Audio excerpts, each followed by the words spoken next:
Thanks, everyone. We have a kind of a small crew here this evening, and I think that's going to be great actually, because a lot of what we're going to be talking about is kind of intimacy and relationship building, and that can work well with a smaller group. So we want to thank you for joining us. We are so glad that you're here.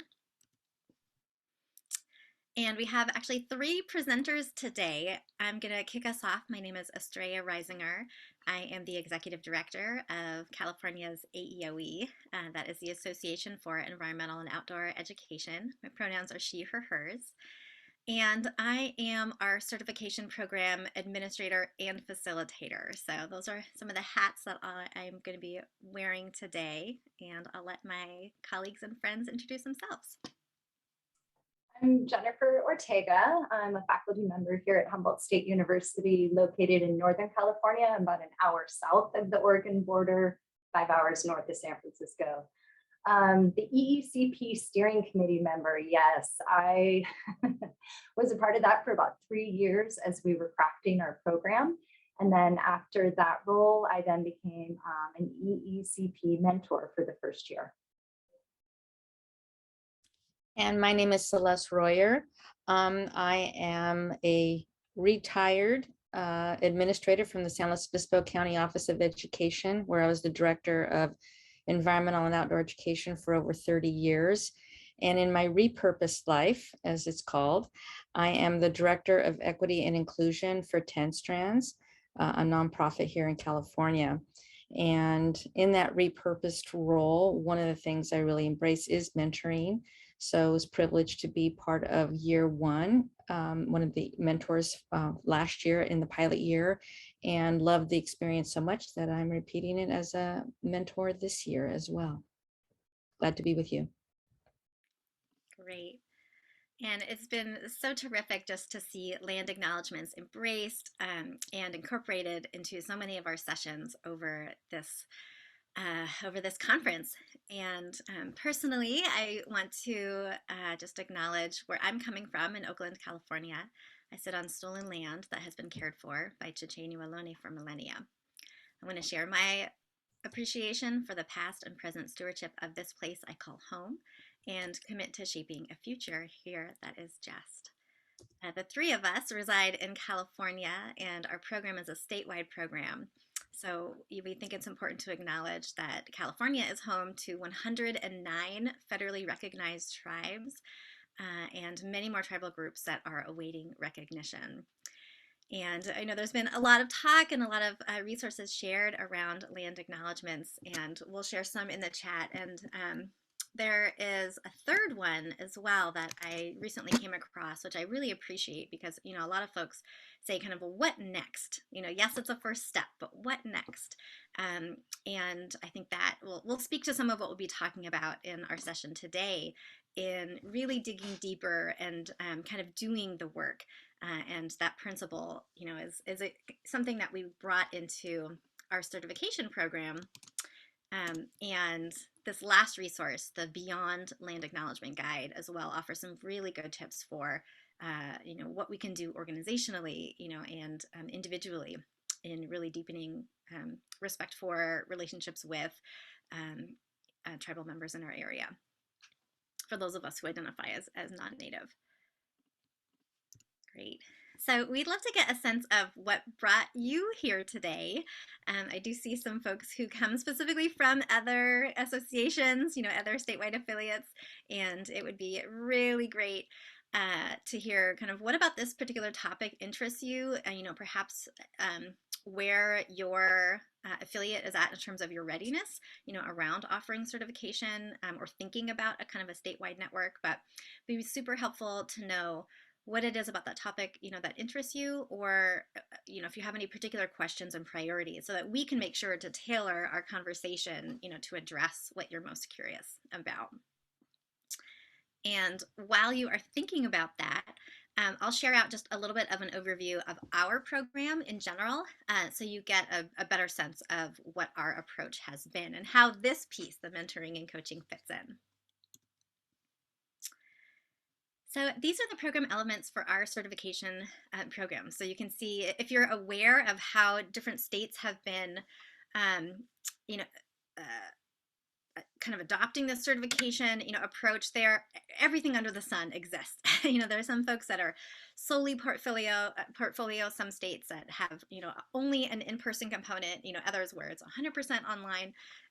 We were very lucky to have, gotten the benefit of seeing what other states were doing and working closely with them, including folks on our steering committee like Jen, who had received certification from Colorado and so kind of knew from firsthand experience what that was like. And so ours is nearly year round. It really is modeled after the school year. And it is and was designed to be, largely conducted online. So it's actually worked out, for us for the most part, in terms of COVID and this, shift to an online world. That's what we had originally designed our program to be anyway. It is a competency-based program, so not introductory. It is, intended for people who are established in the field, and a combination of independent and group assignments. So sometimes folks are working together collaboratively. Most of the work is done on their own, but then they are meeting regularly to kind of discuss the content and support each other with submitting different assignments. There is an outside, independent professional development component that happens. And then over the course of the year, they are working on a final action project and something that they are, conducting in their communities. The last couple of pieces around conference attendance. So if we were having an in-person conference, that would be required. We've had to modify a little bit over the last, 2 years. But that is where they would present their final action project. And then this cohort, participation. So that's the whole large group where everybody comes together for, monthly meetings. But today we're going to be focusing on this final component, which is that small mentor group participation, and really kind of digging into why we established that, how we established that, and what some of our initial findings were. And so to kick us off, we actually wanted to hear from our participants, from you. And I think we're a small enough group that we can actually just do this together, which is so nice. So instead of doing breakouts, we will invite our participants to join us. And this is I see some folks have already introduced yourself. Carmen, terrific, you're with Utah Society for Environmental Ed. And Michelle, I see you're with EENC. Nice. And I know that North Carolina, their program is handled separately outside of EENC. But I think that this is something that ours has worked well to work in alignment with the certification program. And I think this would be a great question for your team to consider, which is this something that you can manage kind of in conjunction with certification, or could it even stand, on its own?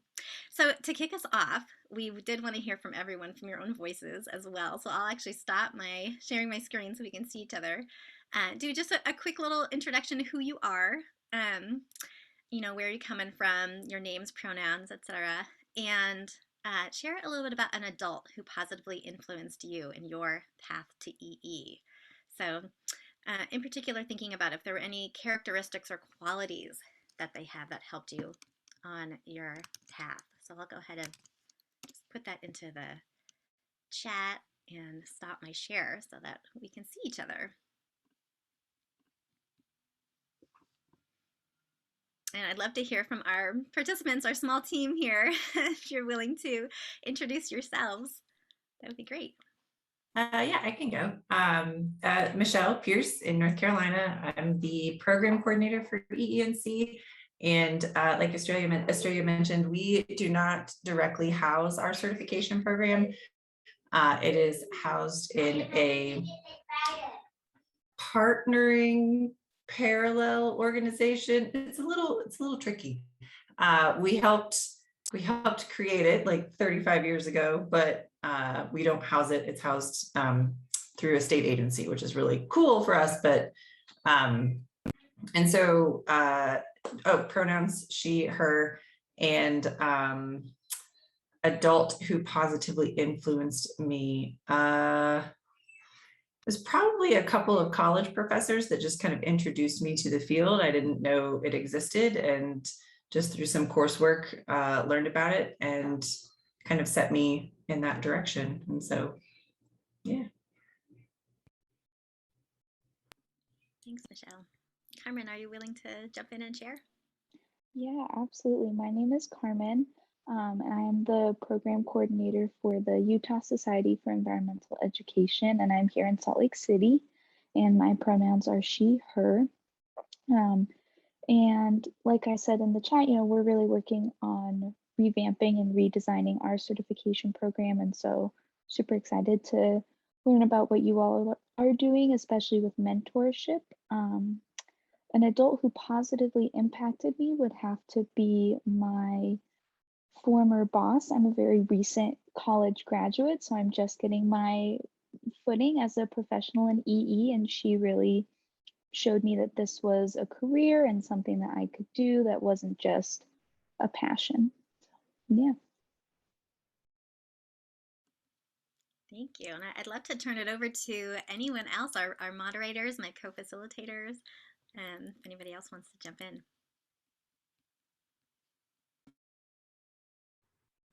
Hi guys, I'm Brenda. My name really isn't moderator. Uh, I'm Brenda Metcalf. I'm in Ohio. I use she, her pronouns. I have been the executive director for the EE Association in Ohio for 18 years, and we have a certification program that's been around for quite some time.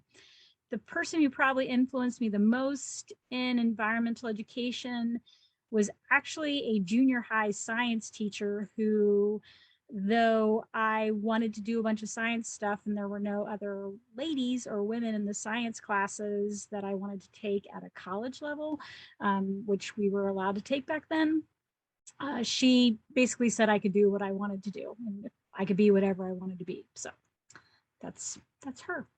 Mrs. Maxfield, she was groovy. So that's my story.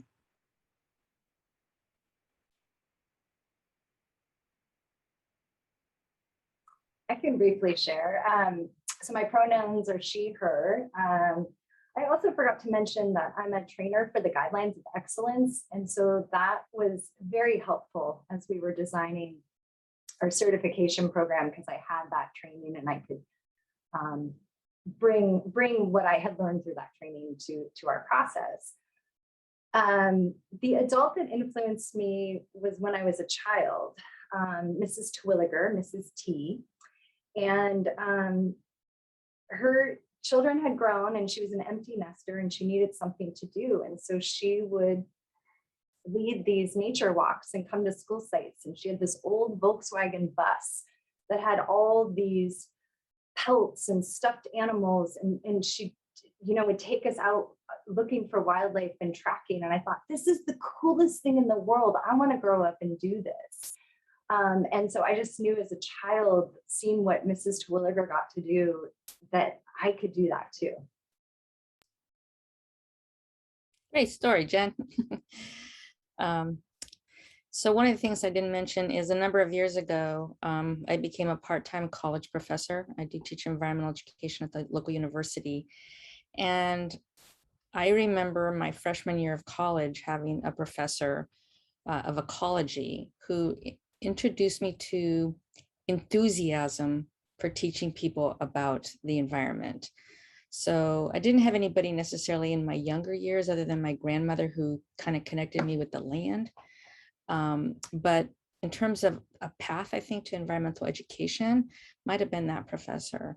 His name was Ed. And I remember we would do a lot of field trips, which was kind of unusual, and so, but we would go up into the local mountains, and this is in the Los Angeles area. And just his enthusiasm for trees and leaves and pine needles, it didn't matter what it was. I still remember it. That was 50 years ago. And so I guess that person really influenced me in terms of, this is something, I didn't go into environmental education right away. I kind of entered this specific profession a little bit later. But I would say he was definitely a very positive influence. And he was an African-American professor, which back 50 years ago was pretty unusual. Yeah. Thanks, all. And I'll just add one little piece.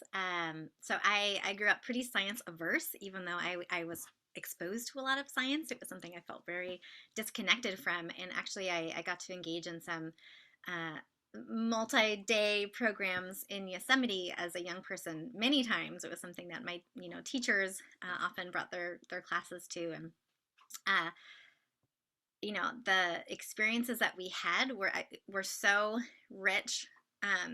And what really struck me was the community component that was supported in those spaces, and that I really got to engage with the material in a way that felt comfortable. And I don't remember the names of any of my educators at this point, but it was those experiences that struck me. And that's continued to be a really big part of the work that I bring to environmental education, is thinking about the relationships that happen in these spaces and how we can kind of best foster, those types of supportive environments. And that's a big part of why we actually, brought in this mentoring piece. So I'll go ahead and just bring us back to our slides, and again, I think that what you all have shared in terms of seeing opportunities that you didn't know were there before, getting access to kind of doors opening for you, careers being made visible. I mean, all of those are pieces of that we wanted to embody in this program. For people who may already be in the field, but still might feel very kind of siloed in, oh, I work in this one setting, but like, no, there are all of these other opportunities, all of these other ways you can be an EE professional, in addition to the kind of individual, support and whatnot. And, so I mentioned earlier that a big part of our design was that it would be virtual. That was intentional with a state of our size. There was no other way around it. But, we knew that would increase access while potentially limiting deep connections and opportunities for relationship building, which we knew were essential components for a successful program and to really, elevate our field. When the pandemic hit at the time, I was still working on developing this program, but also launching this toolkit focused on social and emotional learning. And I'll just put the link to that in the chat. It's a resource I hope that you'll share with your networks. And, as we got ready to launch our pilot, I was spending so much time thinking about how we could better model and center social and emotional learning into the program, both in the content as well as the actual design and the structure. And that's where this idea of the mentor component was born, was to offer, participants so that they could have both the individual and the collective support, as well as, guidance in their career paths, while also ensuring that these deeper connections were prioritized and that participants had this support system throughout the program, and beyond. Kind of recognizing that, coming together once a month over Zoom, online, was just such a limited way to build connections, but by engaging in a smaller group more regularly, that allowed for, that kind of deeper relationship building. And again, for us to, strengthen the field of EE in our state, we wanted to emphasize collaboration, relationship building, cross-pollination between various settings and perspectives, all components that we think really contribute to, kind of robust sense of EE here. So we want to talk a little bit about what is expected of our mentors. If you're thinking about bringing a mentorship component into your program, this might serve as a model of some of the things that we hope that they will do. You'll see that so the last two bullets are kind of separate from the direct support that they provide to their mentees, but ways that they can help our organization and ways that they help our program. So we meet separately as a mentor community, and that's another way, that we can, yes, enrich the program, and talk about the certification program. They really were my support system for, tweaking and iterating and making our program stronger. But also became, kind of our own support system, and developed our own relationships in that way. But as you'll see, the primary role that they have is on facilitation, is really supporting their mentees as they are experiencing the certification program, supporting them in some cases with specific assignments. But most of that is managed on my side, through my facilitation and administration of the program. For the large part, there's kind of process around assignments that the mentors are supporting, but they're not reviewing material, they're not grading students on their work. They are much more to be there to provide that supportive setting and context, connect their mentees with resources and whatnot. And I want to talk a little bit about also like what do they get out of it? Why would they agree to sign up and be a mentor? And I'll give Jen and Celeste an opportunity as well. We'll hear from them. But these are some of the things that we feel like are selling points for participation as a mentor. Yes, we did give them a year of membership to our organization. But really, it was an opportunity to network themselves with their peers, as I mentioned, becoming a part of that community that also met monthly, strengthening their own connection with those leaders, elevating their own careers, potentially, having this on their resume and whatnot. And I think especially during the pandemic, one of the things we heard was just how valuable it was for some of our mentors who maybe weren't staffing or mentoring their own staff in ways that they would have because their programs were shuttered, or were in a really different model. And so being able to like share your knowledge, your wisdom, your connections, was really fulfilling. We did build into our budget a small honorarium. I think that's something we would like to be able to increase in the future just because they do give so much of their time and support of our program. And so at this point, I'm excited to turn things over to Jen and Celeste, who can talk a little bit about their direct experience being mentors, kind of what they got out of it. And then we will share out some lessons learned as well, just in general, on some of the tweaks we made after year one. So Jen or Celeste, I'll let you jump in here and share a little bit about what your experience was.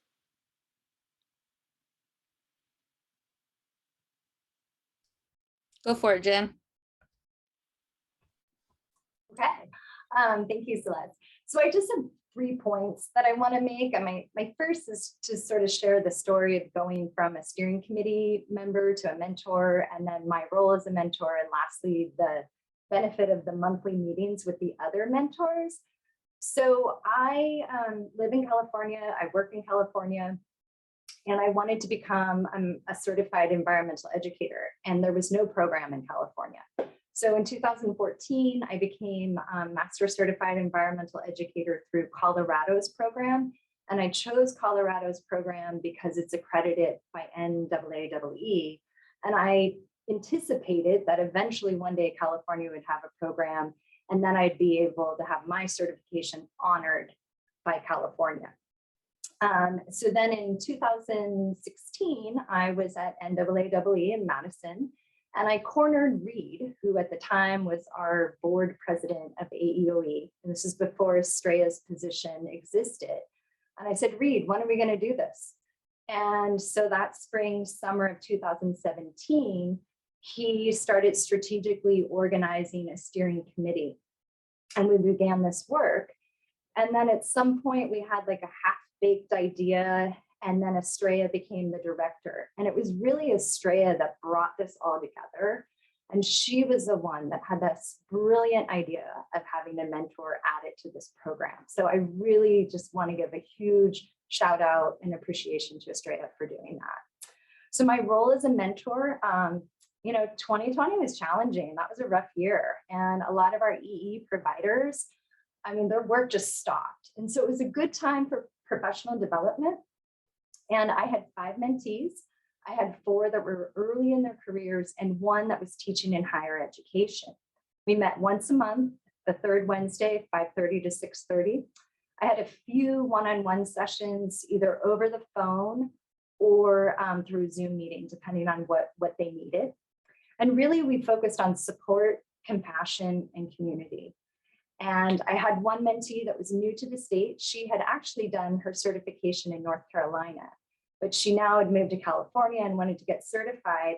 And she really needed help just networking. She knew about Project Learning Tree, she knew about Project What, but she didn't know who to contact in California. Well, I could help her network. Something else was just that support for completing assignments. Some of our meeting sessions, they had group assignments. Well, we already had a meeting on the calendar, so they didn't have to do additional work to find time to work together. We just used our meeting time so they could complete their assignments. And then support for that final action project. That was a big component of our meetings. One of our meetings was about, they had to present an elevator pitch of what their project would be. And then we could discuss and give feedback to one another. And then we also did a dress rehearsal before our conference, and they got to present with one another. And I felt like I was being a bridge for my mentees to join networks and the profession of EE in a meaningful way. And a constant question I'd ask is, how can I support you? How can I support you? And then our monthly meetings with the other mentors, I mean, that was so important for me to be able to network. California is a huge state. And so to hear what was going on in other parts of the state, it was special. I looked forward to those meetings because it helped me gain that understanding. And I just felt really good because these are good people doing good work in the profession of EE here in California. Celeste. Thanks, Jen. So what I share, one of the things when I entered environmental education early on was I didn't see other administrators like me. I'm a Latina, and I was often the only woman of color, either the only woman or the only woman of color in a lot of meetings over my early part of my career. And I remember wishing that I had had someone more like me to go to. But being that tenacious type person that I am, I still hung in there and ended up having a 3 to 4 decade career in environmental education.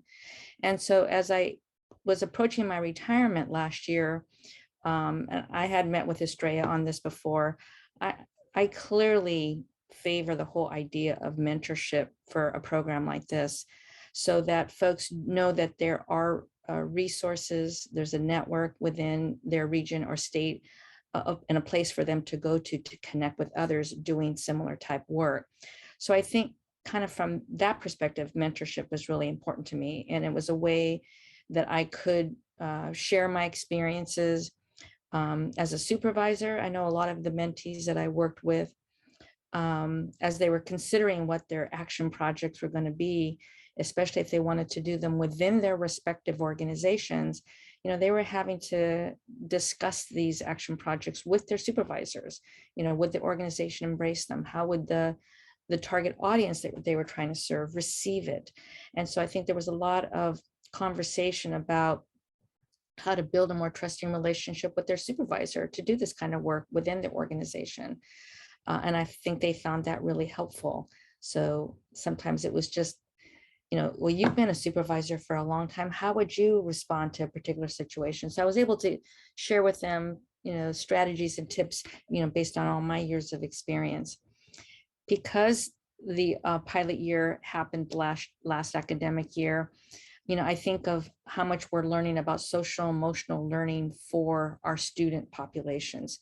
Well, in some ways, this particular year, I found that I was doing a little bit of SEL for the mentees because they were struggling with the stresses of the pandemic as well.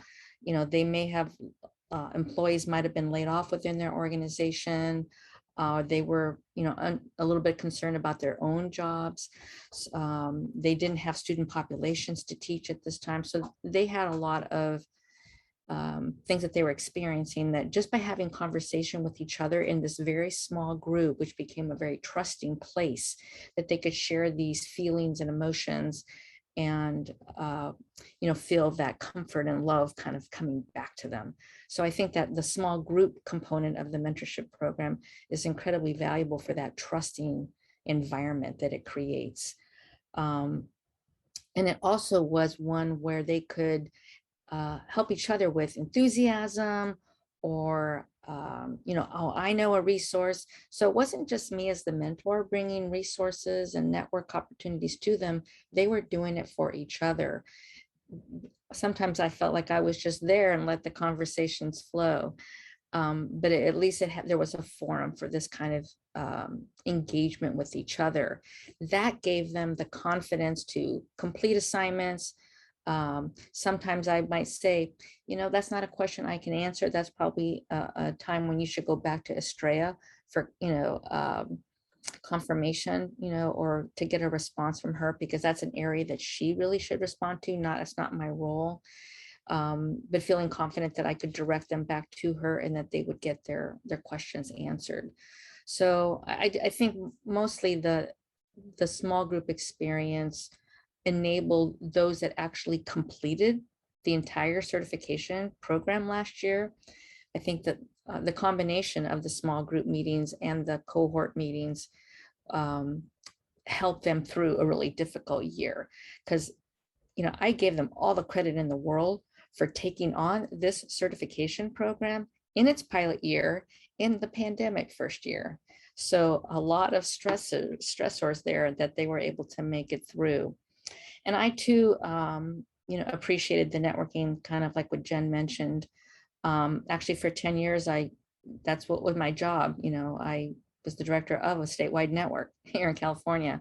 And so that kind of came pretty natural to me. So I was happy to be able to connect them with specific resources that they might need for their job, for themselves personally, or for them to complete their final action project. So, for those of you looking to revamp or create programs within your states, or even North Carolina, you've had a longstanding one, or Ohio, you've had longstanding ones, is sometimes just take another look at it to see what additional components you can add to your certification program that might really benefit your program participants. Thanks to you both. It's so wonderful to hear about your experiences as mentors. We have some of these quotes on the screen from some of the participants who directly spoke to, their experience being in the small mentor groups and how that contributed, to their overall satisfaction with the program. It was one that, in terms of our general just feedback from the pilot, that was consistently called out as one of their favorite parts, and what really got them through. Not just, I think, through the pandemic, but also just it's a long program. It's rigorous. It was a big commitment. We had high expectations, a lot of assignments, and I think this was a really terrific component. It was no accident. You will notice that I had relationships with Celeste and Jen prior to that pilot year, and that was very intentional. So going into our first year, it was important to me that we selected mentors that had experience sets that kind of matched what we were looking for. So a broad diversity of providers in terms of what type of EE settings they had worked in, what they were familiar with, who their networks were, who they could connect them with, as well as demographically, in making sure that we had folks who identified as male and female.